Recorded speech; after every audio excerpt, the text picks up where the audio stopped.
திருச்சிற்றம்பலம் தில்லையம்பலம்.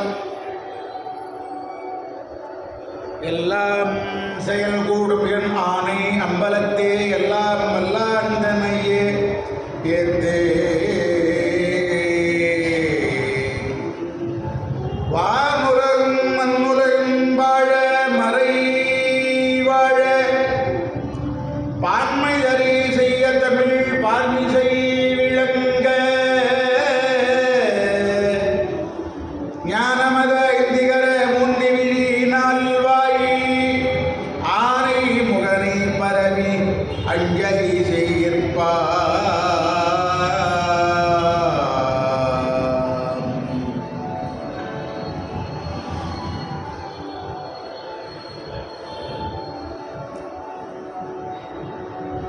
என்னிலேன் திருநாமம் ஐந்தெழுத்தும் ஏழமை அதனாலே நன்னிலேன் கரை ஞானிகள் தம்மொழி நல்வினை நயவாதே மண்ணிலே பிறந்தி இறந்தி மண்ணாவதற்கு ஒருபடுகின்றேனே அண்ணல் ஆண்டுதன் அடியறி கூட்டிய அதிசயம் கண்டாமி.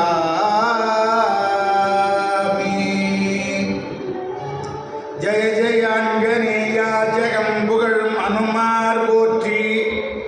ஜெயராமன் தூதா அன்னை ஜானகி விஸ்வாசா போற்றி.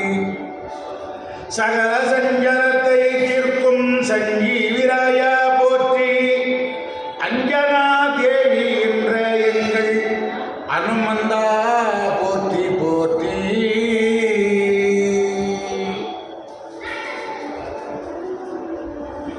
காராய வண்ண மணிவண்ண கண்ண கனசங்கு சக்கரதரணி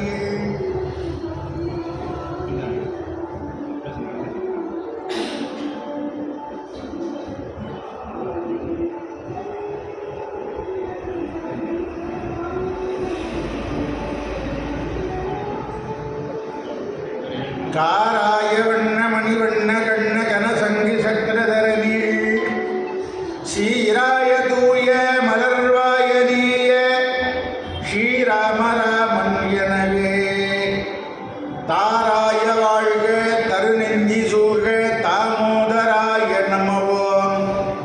நாராயணாய நம வாமனாய நம கேசவாய நமவே.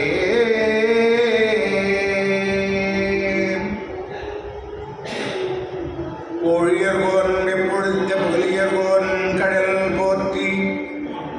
ஆழிமிசை கல்மிதப்பில் அமைந்த பிரானடி போற்றி. வாழி திருநாவலோர் வன்தொண்டர் பதம் போற்றி. ஊழிமலி திருவாத ஊரரை திருத்தாள் போற்றி போற்றி. சவுண்டு பாட்டு சவுண்டு செத்து போயிட்டுருக்கா.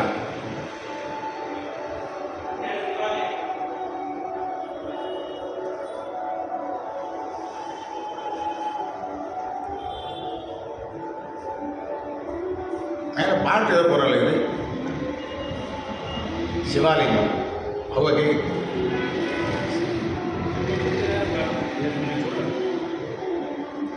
எல்லாம் வல்ல ஞானமே வடிவமான வள்ளல் தெய்வம் சூரிய விநாயகப் பெருமானுடைய தனிப்பெரும் கருணையினாலே எல்லா நலங்களும் வளங்களும் பெற்று விளங்கும் அவிநாசி பகுதியிலே சிவாலயம் அருகிலே அமைந்திருக்கிற வீர ஆஞ்சநேயர் சுவாமி ஆலயத்தில் அமைந்திருக்கிற பஜனை மண்டபத்தில் சிறப்பாக ஆண்டுதோறும் நடைபெற்று வருகிற தனுர்மாத விழாவான மார்கழி மாத பெருவிழாவிலே இன்று 3ஆம் நாள் நிகழ்வாக அடியில் கலந்து கொண்டு ராமாயணம் பாதுகா பட்டாபிஷேகம் என்ற தலைப்பிலே பேசுவதற்கு மேற்கொள்கிறோம்.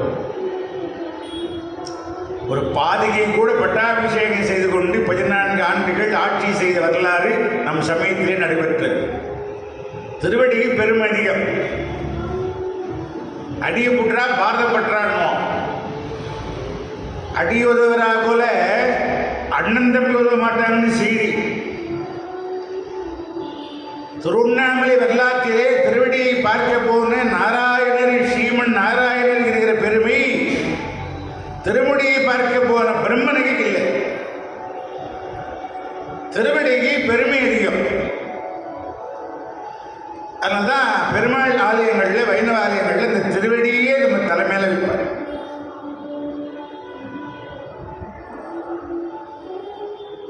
நாம் ஏதாவது மனசில் கெட்ட சிந்தனைகள் இருக்குமானால், கெட்ட பழக்க வழக்கங்கள் இருக்குமானால், ஒரு தொடர் சொற்பொழி செய்கிற பொழுது நம்மை மாற்றம் செய்யும் என்பதனாலே தான் இந்த முயற்சி செய்கிறார். எல்லாரும் நல்வழிப்படணும். எப்போ ஒரு முறை கிடைக்கிற பிறவி இது, இதை வீண் பண்ண விடாது என்ற காரணத்தினால இல்லைங்க. நான் எதுவும் கேட்கலன்னாலும் 100% நான் நல்லவன், 100% நான் வெற்றியன் அப்படின்னு யாராவது சொல்ல முடியுமான்னா என்னுடைய கருத்தை சொல்ல முடியாது. ஏன்னா சிகரெட் பிடிக்கிற பழக்கம் நமக்கு இல்லாமல் இருக்கலாம். நாம் பேருந்தில் பயணம் பண்ணுகிற போது யாராவது பக்கத்தில் சிகரெட் பிடித்தாலும் அந்த புகையானது நம்ம உடம்புக்குள்ளே போகும். அப்போ சிகரெட் பிடிக்கிறவர்களுக்கு என்ன நோய் வருகிறதோ அது கூட இருக்கிறவங்களுக்கும் வரும். அப்போ சமுதாய நலன்கிறவர்கள் சிகரெட் பிடிக்கிறதுன்றது ஒரு தப்பான காரியம். யாரும் இல்லாத இடத்துல தனியாக போய் பண்ணணும். மத்திய அமைச்சராக இருந்த ஒருவர் வாதாடி அந்த புகையெல்லாம் கொஞ்சம் நிறைய கட்டுப்பாடு பண்ணார். கொஞ்சம் குறைஞ்சது. அதனால நாம பழைய பாரம்பரியங்களை மீறவிடாது என்பதனாலே தான் பழைய புராணங்களை, இதிகாசங்களை மீண்டும் மீண்டும் நினைவுபடுத்தி நம் நல்வாழ்வுக்கு உதவுவதாக அமைகிறது.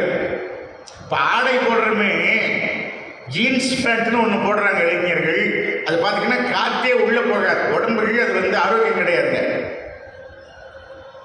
அது நம்ம போடுறது இல்லை. ரொம்ப குளிர் பிரதேசமாக இருக்கிற பகுதியில் யாரோ போட்டது. அது எப்படி இங்கே வியாதியாக தொத்திக்கிட்டு.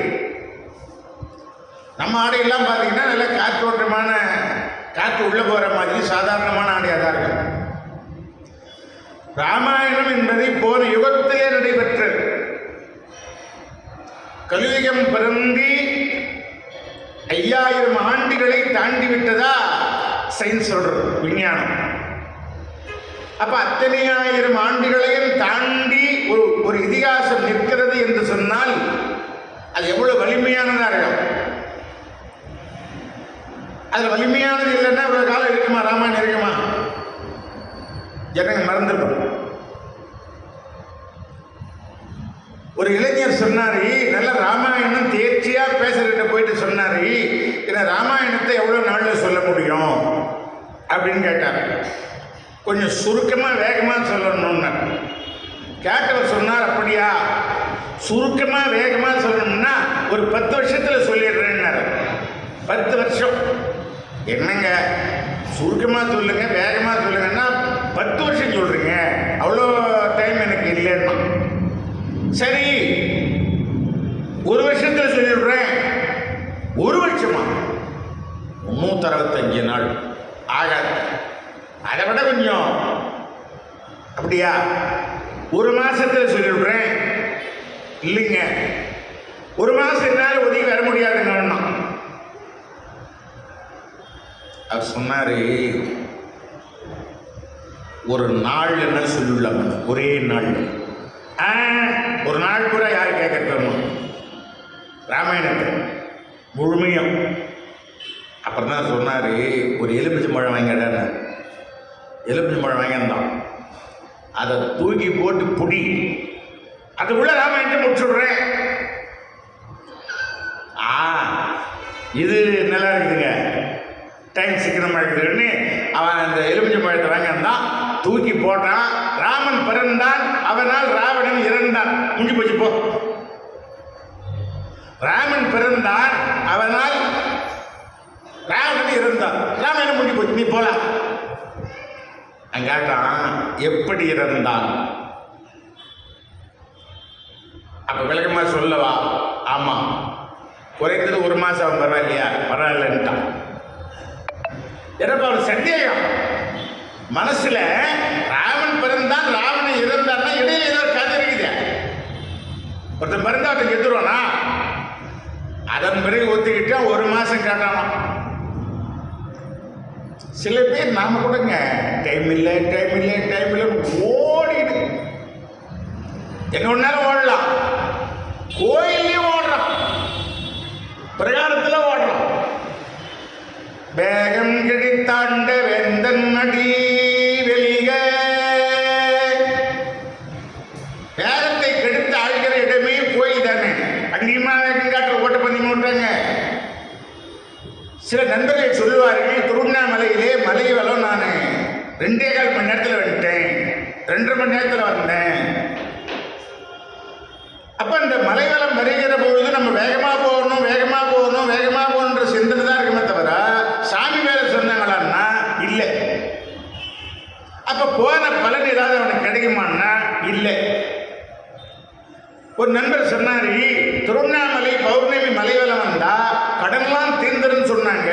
ஒரு பௌர்ணமி மலைவளம் வந்தாலே கடன்லாம் தீர்ந்துருன்னு சொன்னாங்க. நான் 4 மாசமா பௌர்ணமி வந்துங்கிறேன், என் கடன் அப்படியே இருக்குதுன்னா. கேட்டவர் கேட்டாரு,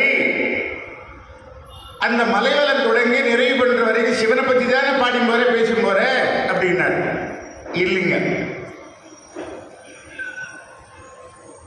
அப்ப கடன் இருக்குதாங்க. பக்தி விஷயத்துல நம்ம எத்தனை சின்ன தவறுகளை செய்கிறோம் என்பது நமக்கு தெரிய மாட்டேங்குது. நாம எது செய்யறோமோ அது நியாயம், நமக்கு சரின்னு படுறது அது சரி. பெரியவங்க என்ன சொல்லி வச்சுக்கிறாங்க, அதை நடைமுறைப்படுத்தணும், அதை பிரகாரம் பண்ணணும், அதெல்லாம் கிடையாது. வேகம்.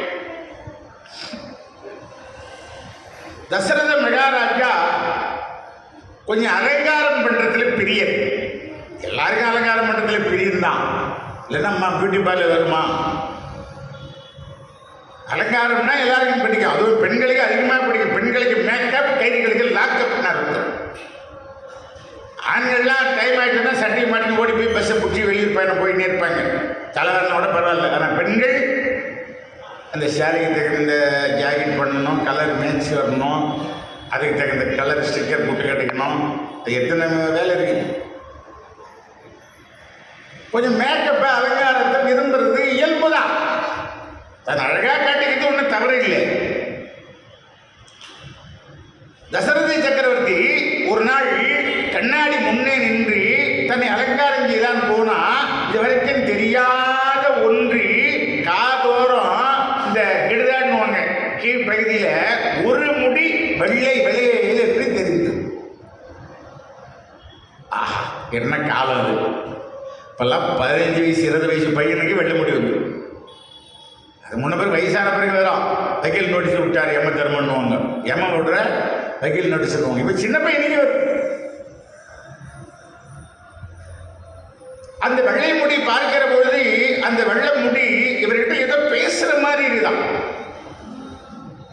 தசரதா, மனைவிகளுக்காக வாழ்ந்தாய், நாட்டு மக்களுக்காக வாழ்ந்தாய், ஜனங்களுக்காக வாழ்ந்தாய், எல்லாத்துக்காக வாழ்ந்த, உனக்காக நீ வாழ்ந்திருக்கிறாயா என்று கேள்வி மேல கேள்வி தொடுப்பது போல் தோன்றுகிறது. அந்த ஒரு முடி பேசுகிறவர்கிட்ட, ஆஹா, நம்ம பக்தி பண்ணல, ஆன்மீகம் பண்ணல, இல்லறத்திலேயே நிலையா இருந்து நம்ம வாழ்ந்துட்டோம். இவருக்கு என்ன வேதனைன்னா, இவர் கண்ணாடி எதிரில் போய் நிற்கிற பொழுது நேற்றையோட நீ அழகா தெரிவாராம், மறுநாள் போய் பார்த்தா நேற்றையோட நீ அழகா தெரிவாராம்.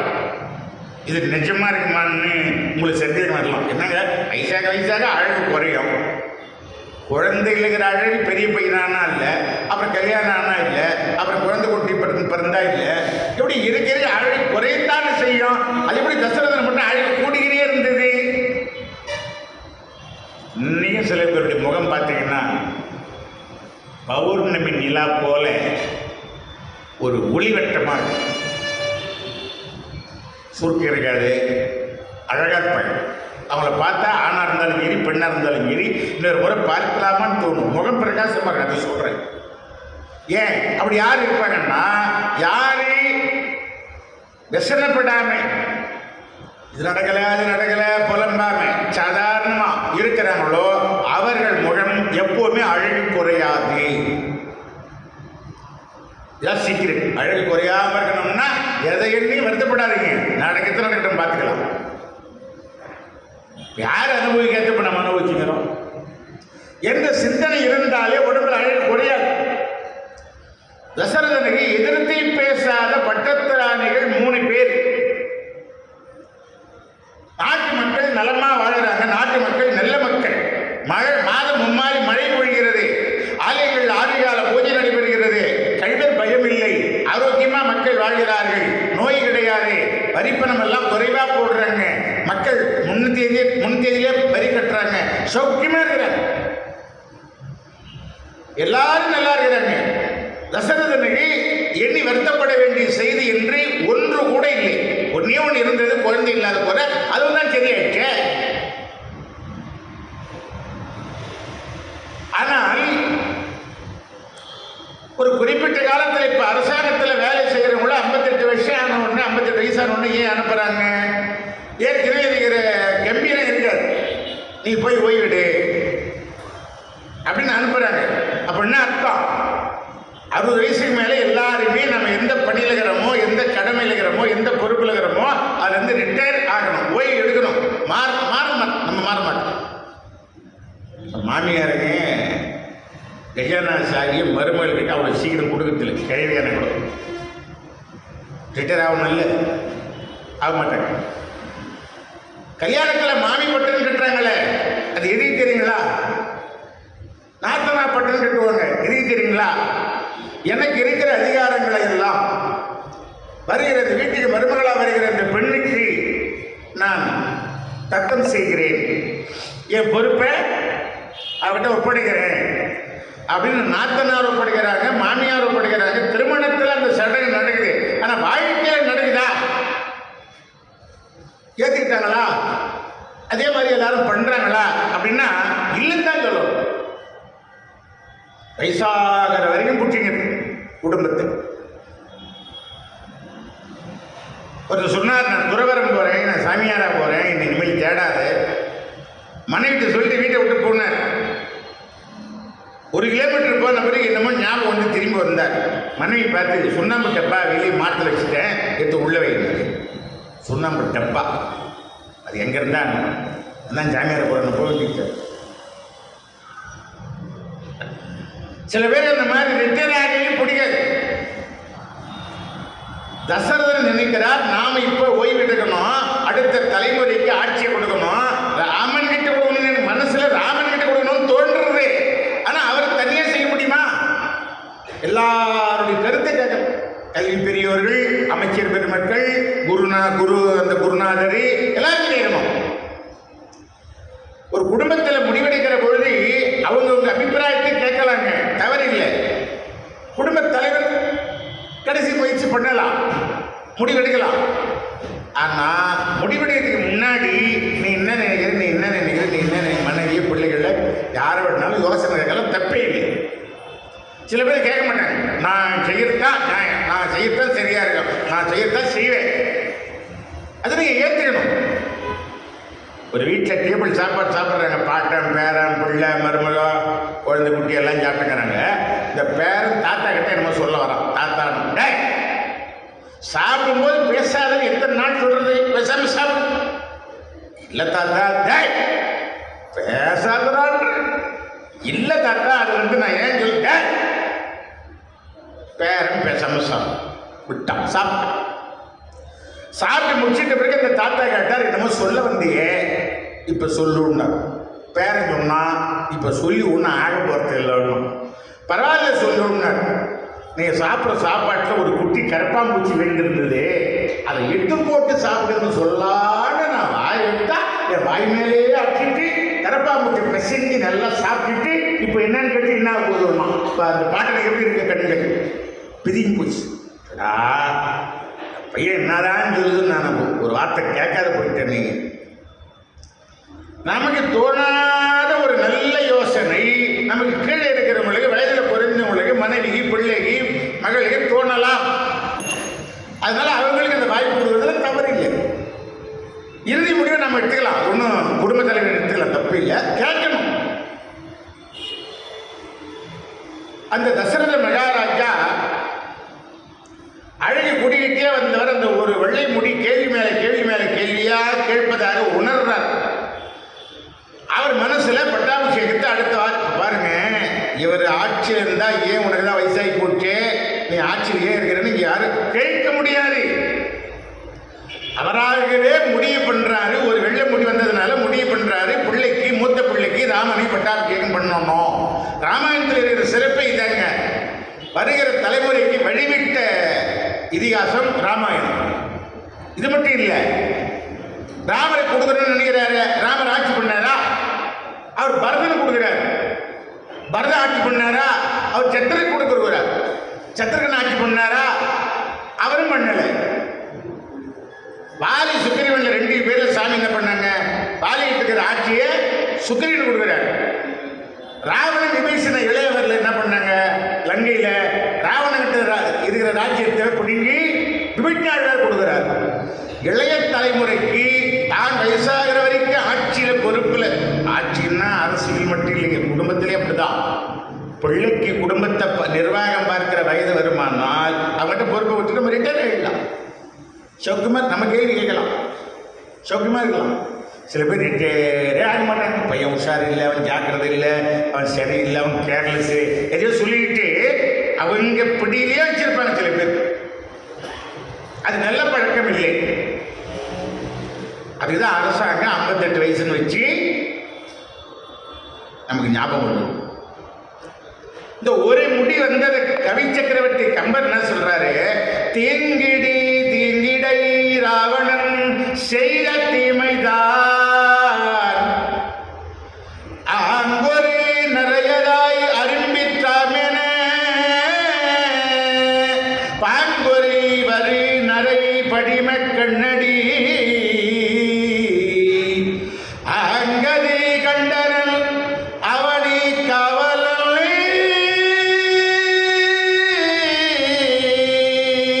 தீங்கிடை ராவணன் செய்த தீமைதான். இந்த வெள்ளமுடி வந்தது என்ன அடையாளமா, ராவணன் செய்த தீமைதான் ஆரம்பம். ராவணன் அழிக்கிறதுக்கு கடகால் தொடக்கம் இதான் பேஸ் மட்டும் போடுறேன். அதனாலதான் நிறைய வந்ததுதான். அரச சபையை சக்கரவர்த்தி கூட்டார் தசரதன். அரச சபையை கூட்டி தன்னுடைய மன கருத்தை எல்லாத்தையும் சொல்றார். நான் வயதானதாக உணர்கிறேன், அடுத்த தலைமுறைக்கு வழிபட விரும்புகிறேன், உங்கள் அபிப்பிராயங்களை நீங்கள் சொல்லலாம். அப்படி கேட்கிற பொழுது எல்லாருமே என்ன சொன்னாங்க, நீங்க அப்படி அடுத்த தலைமுறைக்கு பட்டாபிஷேகம் பண்றது இருந்தா ராவனுக்கே பட்டாபிஷேகம் செய்யலாம். எல்லாரும் 4 பேர் பரதனுக்கு, 4 பேர் லட்சுமணனுக்கு, 4 பேர் அதான் சொல்லலை, எல்லாரும் ஒரு சேர என்ன சொன்னாங்க, ராமனுக்கே பட்டாபிஷேகம் செய்யலாம். அப்படி ராமனுக்கு பட்டாபிஷேகம் செய்யலாம் சபையோர் கருத்து சொல்லுகிற பொழுது எல்லாரும் சந்தோஷம். அந்த சபையில் இருந்த ஒரு மகா பெரியவருக்கு வருத்தம். யாரு? குலகுரு வசிஷ்டர் வருத்தப்படுறாங்க. ஏன் வருத்தப்படுறாங்க? ஒரு தாய் பசு போல தன்னை பார்க்கிறாரா வசிஷ்டர். ஒரு கன்றை பிரிய போகிறோம், ஒரு கன்றை இழக்க போகிறோம். ராமன் என்ற கன்றை பிரிய போகிறோம், தசரதன் என்ற கன்றை இழக்க போகிறோம் என்று அந்த தாய் பசு வசிஷ்ட மகா முனிவர் குருநாதர் வருந்தினாராம். அவரு ஞானி இல்லையா, அவருக்கு தெரியுது. இந்த உலகத்தை விட்டே தசரதன் புறப்பட போறாரு, இந்த நாட்டை விட்டு காட்டுக்கு ராமன் புறப்பட போறார். அதான் நடக்கும் போது பட்டாபிஷேகம் நடக்கும் போது இதை நினைத்ததால் வருந்தினார். சரி, ராமரையும் பட்டாபிஷேகம் சபையை சொல்லியாச்சு, மன்னன் மனதில் அதான் இருக்குது, எல்லாரும் மனது ஒட்டுமொத்தமா இருக்குது. பட்டாபிஷேகம் என்னைக்கு செய்யலாம், நாள் பாருங்க. பிரபல ஜோசியர்கள் கேட்டாங்க. அவங்களாம் சொன்னாங்க, நாளை. இப்போ நாமெல்லாம் ஒரு சுப நிகழ்ச்சி செய்யலாம், நமக்கு கொஞ்சம் டைம் ஆகும். ஏன்னா பொருளாதாரத்தை தயார் பண்ணணும். அரசாங்கத்தில் எண்ணினால் அவ்வளவுக்கு வேற மாதிரி ஆட்சி பண்ணுறாரு. செல்வத்துக்கு ஒரு குறைபாடு கிடையாது. என்னைக்கு நினைக்கிறாரோ அன்னைக்கு நிகழ்ச்சி வச்சுடுவாங்க. நாளைக்கே நாள் நல்லா இருக்குதுன்னா சொல்றவங்க தலைமை ஜோதிடர்கள், பிரபலமான ஆட்கள், சரியா கணிக்கக்கூடிய ஆற்றல் பெற்றவர்கள். அவங்க சொன்னது நடந்ததா? ஜோதிடர்கள் சொன்னது நடந்ததா? நாளை நாள் நல்லா இருக்குன்னாங்க. நல்ல நாள்ல பட்டாபிஷேகம் ராஜா முடிவு பண்றாரு. பட்டாபிஷேகம் நடக்கலையே. அப்ப ஜோதிடம் தப்பா, சொன்னவங்க தப்பா? ஜோதிடமும் தப்பில்லை, சொன்னவங்களும் தப்பில்லை. ராமபிரானுடைய ஜாதகம் நாட்டிலே அரச சபையிலே செண்டை போட்டுக்கின்னு, தள்ளி கீழே வச்சுக்கின்னு, கவசம் போட்டுக்கின்னு, பட்டாடை போட்டுக்கின்னு, செங்கோலை போட்டுக்கின்னு, அந்த சிங்காசனத்தில் அமர்ந்துக்கின்னு ஆட்சி பண்ண வந்த அவதாரம் அல்ல. ராமனுடைய அவதாரம் ஆட்சி பண்ணுறதுக்காக வந்த அவதாரம் அல்ல. ராவண சாம்ராஜ்யத்தை அழிப்பதற்கு வந்த அவதாரம். அதற்கு நாளைக்கு முடிவு பண்ணா சரியாகன்னு அர்த்தம் வரும். அவர் வந்த வேலை முடியவில்லை. வேதனை அடைகிறார். மகாராஜாவே நம்ம பிரிய வேண்டி வருகிறது என்ற வேதனை குருநாதராக இருக்கிற, ஞானியா இருக்கிற வசிஷ்ட மகா முனிவர். இவர் என்ன பண்ணார்? ராமரை கூப்பிட சொன்னார். ராமரை கூப்பிட்டாங்க. அவர் விளையாடி நினைக்கிறார். பெரிய சாம்ராஜ்யம். அந்த சாம்ராஜ்யத்தை என் மகன் பரிபாலனம் செய்வானா? அந்த ஆற்றல் இந்த இளம் பிள்ளைக்கு, சின்ன பிள்ளைக்கு உண்டா அப்படின்னு அவர் மார்பை தன் மார்போடு சேர்த்து அணைத்து அளந்து பார்த்தார். ஒரு அளவுகோல். அப்படி அளந்து பார்க்கிற போது அவர் உணர்கிறார், தன்னை விட அவர் இருக்கிற அந்த இதய ஆற்றல் 100 மடங்கு அதிகமாக இருப்பதாக தசரதன் உணர்கிறார். அதனாலேதான் இவன் பரசுராமரையே ஜெயிக்கிறான். சந்தோஷம். பிள்ளை மிகப்பெரிய ஆற்றலோடு இருக்கிறது. சந்தோஷம். மகனே, இந்த ராஜ்ய பரிபாலனத்தை நீ ஏற்றுக்கொள்ள வேண்டும். தகும் தகும் என தாரணி சாற்ற தம்பிமார் மூவரும் தாளினை போற்ற புகழ்ந்திவானவர் பூமழை தூற்ற புகழ்ந்திவானவர் பூமழை தூற்ற புண்ணியம் இதை தய செய்திடு புண்ணியம் இதை தய செய்திடு நன்னிய பவமதை போக்கிடு தகும் தகும் என தாரணி சாற்ற தம்பிமார் மூவரும் தாளினை போற்ற புகழ்ந்திவானவர் பூமழை தூற்ற புண்ணியம் இதை தய செய்திடு நன்னிய பவமதை போக்கிடு மகுடம் புனைந்து மகனே வாழ்ந்திடுவாய். பெரிய மூப்பினி அரசினி வேண்டேன், பெரிய மூப்பினி அரசினி வேண்டேன், பெற்றி உன்னை நானோ பெரும் புகழ் புண்டேன். பெரிய மூப்பினி அரசினி வேண்டேன், பெற்றி உன்னை நானோ பெரும் புகழ் புண்டேன். உரியவன் இருக்க இனி செங்கோலினை தீண்டேன், உரியவன் இருக்க இனி செங்கோலினை தீண்டேன். உரைத்தேன் ரவிகளை கொடுத்தேன், உரைத்தேன் ரவிகளை கொடுத்தேன், மதித்தே தகவலை உரைத்தேன். மகுடம் பூநெந்தி மகனே ஆண்டிடுவாய். மகனே, இந்த ஆட்சி பொறுப்பை நீ ஏற்றி மக்கள் நல்வாழ்வு வாழ தர்ம தேவதை 4 பாதத்திலே நடக்க நல்லாட்சி செய்ய வேண்டும் மகனேன்னு அப்பா உத்தரவு. அவர் முகம் எப்படி இருக்குதான்? என்ன நம்ம ஜாலியாக சந்தோஷமாக விளையாடுகிறோம். இந்த அரசியல் பொறுப்பெல்லாம் வந்தால் விளையாட்டுக்கார பையன் அமைச்சர் ஆகிட்டான்ல இந்த நாடு சொல்லும். விளையாடினாயா அவனை கூப்பிட்டு அமைச்சராக போட்டு இதான் சொல்லும். அதுதான் சொல்கிறாங்க.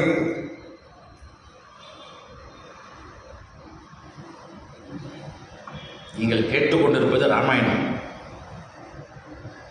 விளையாட்டு பிள்ளை, பெரிய பொறுப்பு, வருத்தப்படலை.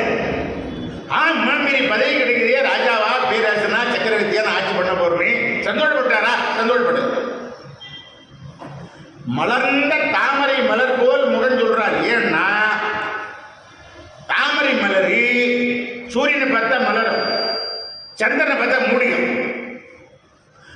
தாமரை மலர்ல நீங்க பெயிண்ட்ல வரைஞ்சிட்டுன்னு வைங்க, அந்த பெயிண்ட்ல வரைந்தது மாலை நேரத்தில் பார்த்தாலும் அது மலர்ந்தே தான் இருக்கும், காலை நேரத்தில் பார்த்தாலும் மலர்ந்தே இருக்கும். எப்பவுமே ஒரு முகம் மலர்ந்திருக்கிறது, இந்த ராஜ்யத்தை இழக்க போற நேரத்தில் அப்படி மலர்ந்திருக்கிறதுன்னு சொல்றதுக்காக அந்த ஓவிய தாமரையை உதாரணமா கவி சக்கரவர்த்தி கையாளுறார்.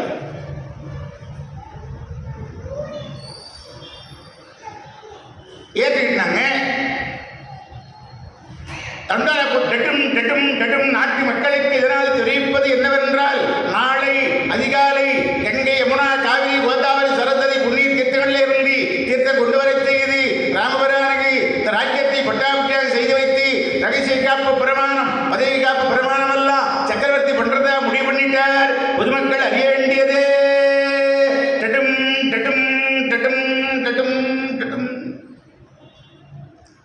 தண்டரை போட்டான் ஊர் பூரா, நாடு பூரா.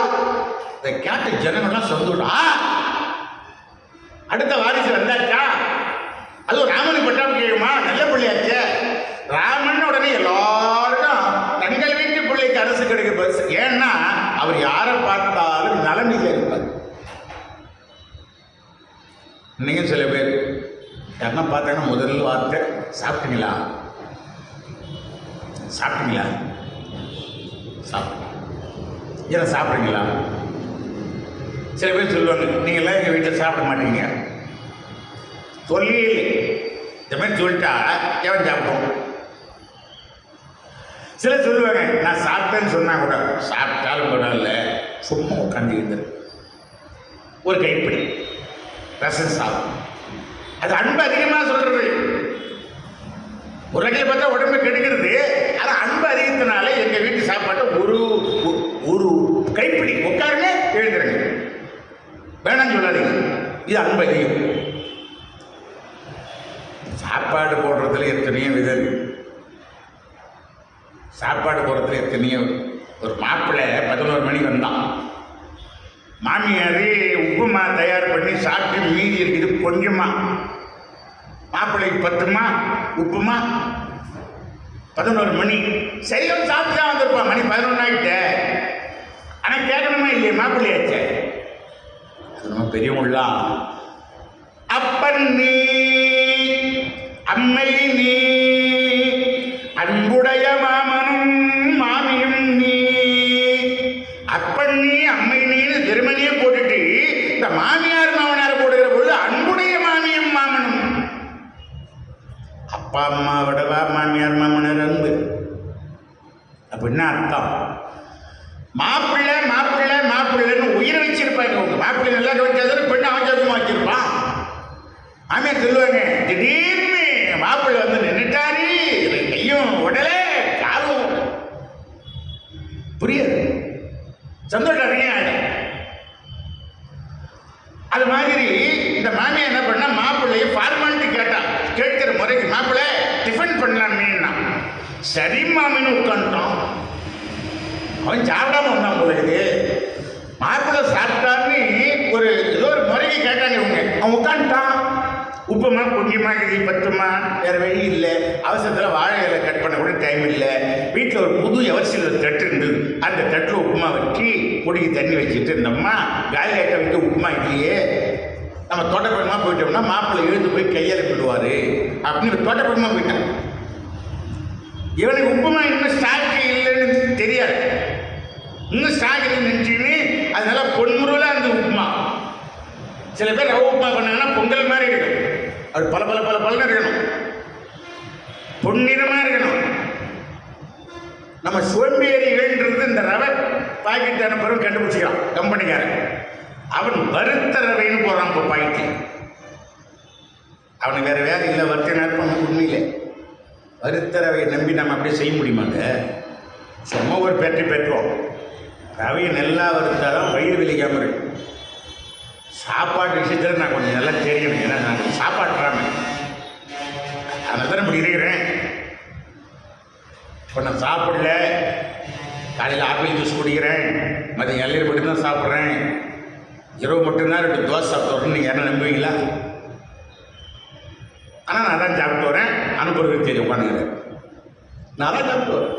ஆப்பிள் ஜூஸு, இளநீர், இப்போ மட்டும்தான் 2 கோதுமை தோசை. ஆனால் நம்புவாங்களா? ஏன்? இது ஏற்கனவே ஏற்றிட்டது, ஏற்கனவே ஏற்றிட்டது. இவன் சுவையா இருந்ததா 2 வாயா விட்டான், உப்புமா காலி. மாமியார் வருவாங்கன்னு பார்க்குறான், வரல. கடுகு பொறிக்கு வாயில் போடுறான், கடலைப்பருப்பு பொறிக்கு வாயில் போடுறான், சட்டெல்லாம் சுத்தம் பண்ணிட்டான். அத்தை கூட்டே விட்டான். என்ன மாப்பிள்ள? உள்ள வந்தாங்க. உப்புமா போடுங்கன்னு கேட்டா அம்மா நாகரிகமாக இருக்க. என்ன பண்ணா, அந்த தட்டை எடுத்தான். மாமி, இந்த தட்டு எவர்சில தட்டு நல்லா புது டிசைனா இருக்குது, எங்க வாங்கினீங்க அப்படின்னு என்ன அர்த்தம்? உப்புமா காலி வை. அந்த அம்மா பார்க்குறாங்க, வச்சிக்கினா நான் வைக்கணும். மாப்பிள்ளைக்கு வைக்கிறத விட அப்புறம் என்ன வாயில் அதை தயார் பண்ணாங்க பாருங்க, ஜல்லிகரண்டி, வானல், அது 2 எடுத்தாங்க மாப்பிள்ளை. இது 2 வாங்கின கடையில் தான் அந்த தட்டையும் வாங்கினேன். அவ எவ்வளோ சாமர்த்தியமான ஆள் பாருங்க. அப்ப என்னாச்சு? உப்புமா காலியாச்சுன்றது சிம்பாலிக்கா மாப்பிள்ளையா அவர் சொல்லிட்டான். இவன் பார்க்குறான், ஒன்றும் நோ யூஸ், அவன் போயிட்டான். மாமியாரா இருந்தால் கூட வெட்கத்தை விட்டு கேட்க தோன்றுகிறது என்று சொன்னால் பசி எவ்வளவு மோசமானது. அதான் வள்ளல் பெருமான் ஏழைக்கு வயிற்றுல போட்டு சாப்பாட்டு போட்டு நிரப்புப்பா, நீ சிவபெருமான் மனசில் இடம் பிடிக்கலாம், தெய்வத்து மனசில் இடம் பிடிக்கலாம். சில பேர் தெய்வத்துக்கு 100 லிட்டர் பாலை ஊற்றி சொன்னா கூட ஊற்றுவாங்க. ஒரு ஏழையை ஒரே ஒரு காப்பி வாங்கி சொன்னா வாங்கி கொடுக்க மாட்டான். சில பேர் இருக்கிறாங்க நல்லவங்க, பக்தி நல்லவங்க, ஆனா ஈய மாட்டான், யாருக்கும் கொடுக்க மாட்டான். கடவுளுக்கா உடனே தெரிஞ்சுக்கணும், கடவுளை செய்தா கடவுளை மட்டும் சேரும், அடியார்களை செய்தா அடியார்கள் சேரும், கடவுளையும் சேரும். அப்ப நமக்கு தான லாபம். திருமூல தெய்வம் சொல்றாரு, இத திருமூல தெய்வம் திருமந்தத்தில் பதிவு பண்றார். தெய்வத்துக்கு செய்யறது அவருக்கு மட்டும்தான், அடியாருக்கு வராது. அடியாரு செய்யறது தெய்வத்துக்கும் சேரும். அதனால அடியாருக்குன்னு செய்யுங்க. அதுக்காக தெய்வத்துக்கு செய்யக்கூடாதுன்னு அர்த்தம் இல்லை, கோயிலில் செலவிடாத அர்த்தம் இல்லை, அபிஷேகம் அர்த்தம் இல்லை. அடியாறு செய்யறது அவ்வளவு முக்கியம். தயவு செய்து இந்த சொற்பொழி கேட்கிறவர்கள் தினந்தோறும் ஏதாவது ஒரு ஜீவன் பசியாற்றுவதன் முடிவு பண்ணி வச்சுக்க. நீ சொல்லிட்டு போயிடுவேன், ஒன்று ஈஸ்வர ஐயா இருக்கார், ஈஸ்வர மூர்த்தி ஐயா இருக்கார், எல்லாம் நன்னா கவனிக்கிறாங்க, சௌக்கியமாக சாப்பிட்டுங்கிறேன், நீ சொல்ல வேண்டியது நாங்கள் என்னையா பண்ணுறோம் அப்படின்னா. எறும்புக்கு போடுங்கள், யானைக்கு 10 வாழைமரத்தை கொடுத்தாதான் பசியா இருக்குன்னா, எறும்புக்கு 4 பாக் பிஸ்கட் கொடுத்தா 2000 எறும்பு பசியாகும். சென்னையில் மடிப்பாக்கத்தில் ஒரு நண்பர் ஒரு 10 பாக்கெட் பிஸ்கட் வாங்கிக்கின்னு ஒரு வாளி நிறைய தண்ணி எடுத்துக்கின்னு அகில் இருந்து பாருங்க, அது நிறைய எடுத்துக்கிட்டு அந்த எறும்பு புத்தா பார்த்து பிஸ்கட்டை பொடி பண்ணி போட்டுட்டு அதுங்க குடிக்கிறதுக்கு தண்ணி வேற அகில வச்சுட்டு மரமாக நைட்டில் போயிட்டே இருந்துட்டு ஒரு 3 கிலோமீட்டர் 4 கிலோமீட்டர் போன பிறகு அந்த தண்ணி காலி ஆகிடும், பிஸ்கட் காலி ஆகிடும், அகில் காலி ஆகிடும், வாலியை கையில் பிடிச்சின்னு வேகமாக வருவாராம். அதை வாங்கிக்காமா. சென்னையில் மடிப்பாக்கத்தில் ஒரு நண்பர், அவர் எவ்வளோ புண்ணியம் தெரியுங்களா? ஊடாங்கியர் நெஞ்சரத்தில் எங்கள் நண்பர் சொல்கிறார் மன்ராஜ். அவர் மூட்டை அரிசி வாங்கி மாடியில் அந்த அரிசியை ஊற வச்சு பறவைகளை வைக்கிறதுக்கு பெண்கள் வேலை போட்டு வச்சுக்கிற சம்பளத்துக்கு. பெண்கள் வேலை என்னன்னா, அரிசி அப்படியே வச்சா கடுக்குன்னு கடிக்குமா பறவைகள், அதுக்கு கஷ்டமா இருக்குமா, அதனால தண்ணியில் ஊற வச்சு அந்த அரிசி வைக்கணுமா, அப்படி வைப்பார். அந்த பறவைகளை எச்சு பண்ணிட்டு போகுதா அந்த மாடி சுத்தம் பண்றது பெண்கள். அவர் இன்னும் பெரிய பணக்காரராகிறார். என்னன்னா, பறவைகளுக்கு நீங்கள் உணவு வைத்தால் அது அந்த பிரபஞ்சத்தில் பஞ்சமுகத்தில் ரக்கை விரிந்து பறக்கிற பொழுது அவ்வளவு லட்சுமி கடாட்சம் இந்த குடும்பத்துக்கு சேரும். பறவை என்ன பெரிய ஆயிரக்கணக்கில் செலவாகுது, பறவை சாப்பிட்றது எவ்வளவு செலவாகும், ஒரு விதான லாபம் அதிகம். அதனால எந்த மனுஷன், யானை, எறும்பி, கோழி, பசி, நாய், ஏதோ ஒரு ஜீவனுங்க ஒரு நாளைக்காவது ஒரு ஜீவனுக்காவது நான் பசியாற்றினேன் நம்மளை அந்த அளவுக்கு சாமி வச்சுக்கிறாங்க. நமக்கு அந்த அளவுக்கு சாமி வச்சு ஒன்றும் குறை கிடையாது. அதனால அதை நினைவில் வைத்துக் கொள்ளுங்கள். அது உங்களுக்கு மட்டும் லாபம் இல்லை, நம்ம தலைமுறைக்கும் லாபம், தலைமுறைக்கும் லாபம். அது மனசு வச்சு இந்த தண்டோரா போட்ட செய்தி கூணிகிறா பாருங்க மந்திர அவ காதுல கேட்டு, அந்த பையனுக்கா என்ன ஒன்றுமில்லாதானே அவனுக்கா தீர்க்கிறேன், அவனை பழிவாங்குகிறேன். இளம் பிராயத்தில் ஒன்றுமில்லாத அடிச்சு எனக்கு எப்படிப்பட்ட வலியை கொடுத்த பையாவே, அவன் ராஜாவாகிறதா பேர் அரசனாகிறதா விட மாட்டேன். அடிக்கு மோரமணிக்கு அரசொரு கால ஆட்கொடுக்கிறார் அத்தை அறிகிறன் மேலே கெடுக்கிறேன் நான் என்று புறக்கடத்தாலே கிணறு வெட்ட பூதம் புறப்பட்டார் போலே கூனி வந்தாளே பொல்லாத கூனி வந்தாளே பூமி பரதற்கும் என உரைக்க பூவகை கைகேசி மனதை கரைக்க ராமன் வகையை நினைந்தபடி துரைக்க நடுங்கி விழுந்த அலைந்தி பெருமூச்சிரைக்க எதுவா போகலையா கிட்டு கிட்டு கிட்டு கிட்டு கிட்டு கிட்டு கிட்டு பேட்மேன் போறாளா மூச்சு இறைதான் பார்த்து சொல்லுது, நான் சொல்லல, மூச்சு இறையுது. கொட்டிய பஞ்சி போல் உடம்பெல்லாம் தளர்ந்து கூடி குறுகுறுத்து வில்லை போல் வளைந்து பட்டம் கட்ட ஒற்றி வேணோ என்று இழந்து பாகையை எண்ணி பழந்து களைந்து கூணி வந்தாளே பொல்லாத கூணி வந்தாளே அடித்து மோரமனுக்கு அரசொரு காலே ஆர்ப்பொடுக்கின்றார் அது கெடுக்கிறேன் மேலே. யாராவது கொண்டு கட்டுறாங்க பார்க்கிறேன். பகையை வளர்த்துக்கின்னு நேர கைகேசி மாளிகை போறா. ராத்திரி நேரம் அந்த அம்மா பட்டுட்டா, கைகேசி பட்டுட்டா. படுத்துக்கிற கைகேசி எப்படிங்கிறாளாம், மகாலட்சுமி போலகிறான்னு கம்பர் எழுதுறாரு. ஏன் இடது கையை கீழே வச்சு தூக்கணும்னா ஆச்சட்டகவரான்னு சொன்னோன்னா அந்த அம்மா தான் படுத்துங்கிறார். வலது கையை தொடை மேலே வச்சுன்னு மகாலட்சுமி போலேயே பள்ளி கொண்டு இருக்கிறார். இவா நேர்வழியில் வரலையா, புறக்கடத்தாலே இந்த மாதிரி யோசனை சொல்றவங்களாம் தோட்டப்பக்கம் மனம் போகணும். கையேந்தி கையேந்தி கையேந்தி ரொம்ப அவசரமா ஆவேசமா கத்துறா. அவ கண் விழித்து எழுந்து வந்து தாழ் திறந்தாள். என்னடி என்ன ஆச்சு, நடுராத்திரில இந்த கத்து கத்துற, தெரியாதா உனக்கு விஷயம்? உன் வாழ்க்கையே அழிய போகிறது, நாசகாரம் வரப்போகிறது, உன் கணவர் உன்னை மோசம் செய்ய பார்க்கிறான், பாசம் உள்ளவர் போல் நடிக்கிறான், இதெல்லாம் தெரியாம தூங்கிக் கொண்டிருக்கிறாய் பைத்தியக்காரி. உறங்கிக் கொண்டு உன் வாழ்க்கையை கெடுத்துக் கொள்ளப் போகிறாயா? எப்பேற்பட்ட ஆபத்து உனக்கு வருகிறது தெரியுமா? பைத்தியக்காரி, ஆபத்தா? எனக்கா? ராமனை பிள்ளையா பெற்ற எனக்கா? என்ன சொல்றாங்க? ராமனை பிள்ளையா பெற்ற எனக்கேண்டி ஆபத்து வருது. நான் ராமன் அவளை பெற்றா. அப்ப எந்த அளவு அவங்க பிளட்ல செல்கள்ல அந்த ராமனுடைய பாசம் ஊறி இருந்தா இந்த வார்த்தை வரும்.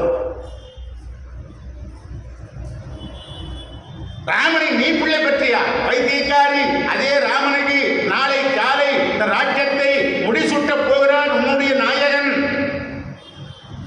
இட்டி இடிக்கிற மாதிரி இந்த வார்த்தையை சொல்றான். இந்த கேட்ட கைகேசியா, மந்தரே நல்ல செய்தியை சொன்னாய், நல்ல செய்தியை சொன்னாய், கழுத்தில் இருக்கிற விலை அப்பவே அந்த காலத்தில் 6 லட்சம் தாங்கலாம். அப்படிப்பட்ட மாலை கழற்றி நல்ல செய்தி, சந்தோஷமான செய்தி சொன்னாய்.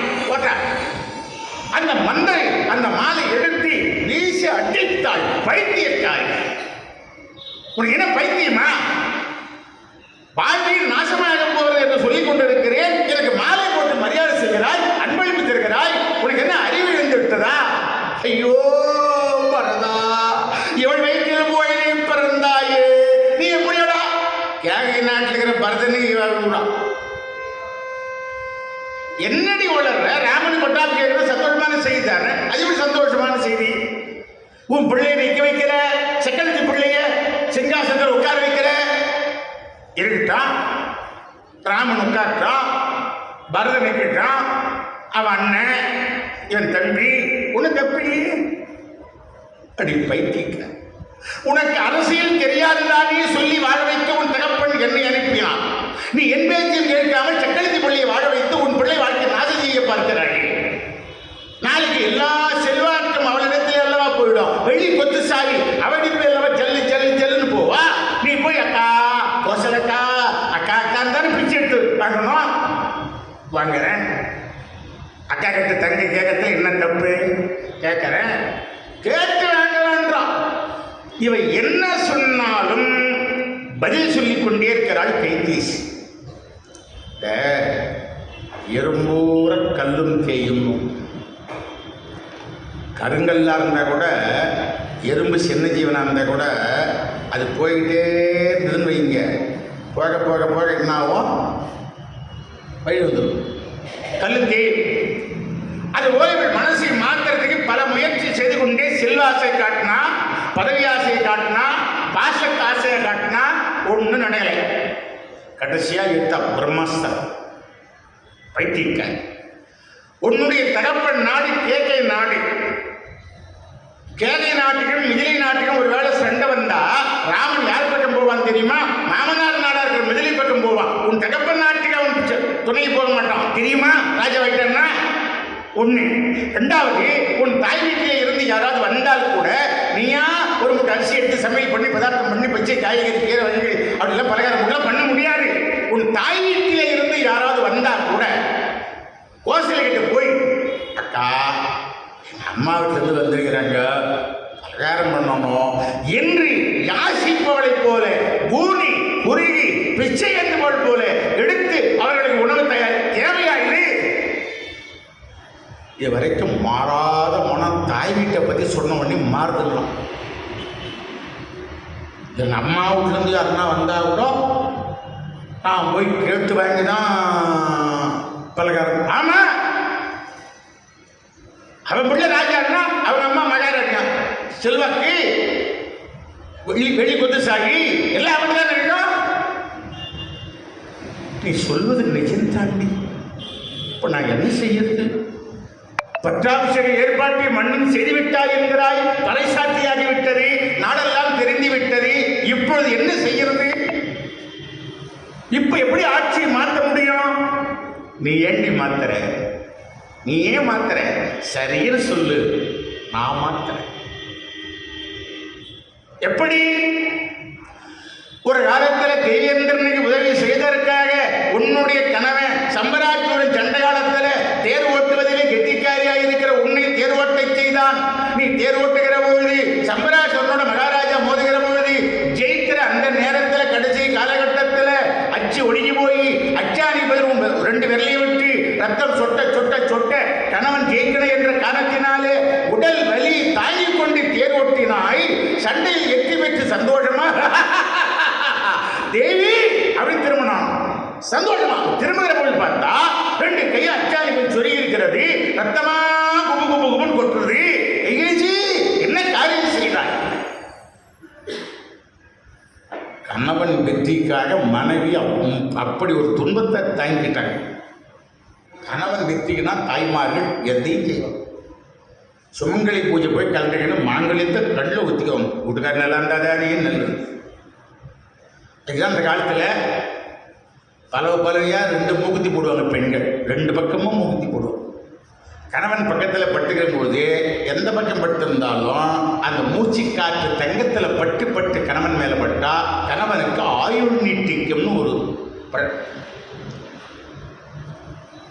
இதை போய் மனைவி கிட்ட சொல்லாதீங்க. அவங்க அந்த பக்கம் திரும்பி பட்டும் சீக்கிரமாக போட்டோம். மனசுல சீக்கிரட்டை வச்சு 2 மூக்குத்தி போடுறதே பண்ணி போச்சு.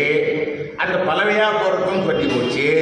பூதகண்ணாடி வச்சு பார்த்தா தான் தெரியுது இப்போ மூக்குத்தி. அது நதியா மூக்குத்தி, அவன் மூக்குத்தி, இவன் மூக்குத்தி. இப்போ பணம் கொடுத்து வாங்கடா 6 பேர் சொல்கிறான். இதெல்லாம் ஒரு நாகரிகம். அதுக்குதான் ராமாயணம் கேட்குது. பழைய இதிகாசத்தை கேட்டால் அந்த சில்லற புத்தியெல்லாம் நமக்கு வராது. எது மெயின் எது சைடு தெரியணும். அப்போ மனமாற்ற வரை ஐடியா சொல்லிட்டான். சந்தோஷத்தில் அன்று உன்னுடைய நாயகன் 2 வரங்களை தருவதாக சொன்னானே மகாராஜா தசரத சக்கரவர்த்தி, அப்ப இவளுக்கு என்ன குறை கேட்க போறா, நான் அப்புறம் கேட்டுக்கிறேன்ட்டா. அதை இப்ப எடுத்து விட்டா பாருங்க ஞாபகம், அவளுக்கு மறந்து போச்சு. கைகேசி மறந்திருந்தா அப்படி ஒரு வரம் ஞாபகம் பண்ணி எடுத்து விட்டா. சொல்றா, ஒரு வரத்திலே உன்னுடைய மகன் பரதன் நாடாள கேள், ஒரு வரத்திலே ராமன் காட்டில் 14 ஆண்டுகள் போகச் சொல். மகாராஜா அந்த வரம் தருவாரா? தருவார். நீ இப்படியே இருந்த தரமாட்டான். கூந்தலை களைத்துக்கொள், ஆடை களைத்துக்கொள் என்று ஓடி வந்து அவள் நித்திய மகாலட்சுமி மாதிரி பெரிய பொட்டு வச்சிருந்தாள். அது ஸ்டிக்கர் பொட்டு இல்லை, ஒரிஜினல் குங்குமம். அந்த குங்குமத்தை கையால மந்தரை அழித்தாள். வலையலை உடைத்துக்கொள், அலங்கோலமாய் இருன்னா, அலங்காரமா இருக்காது, அலங்கோலமா இரு. அவன் பதறி போவான். அப்ப கேட்டினா நீ கேட்பது கிடைக்கும்.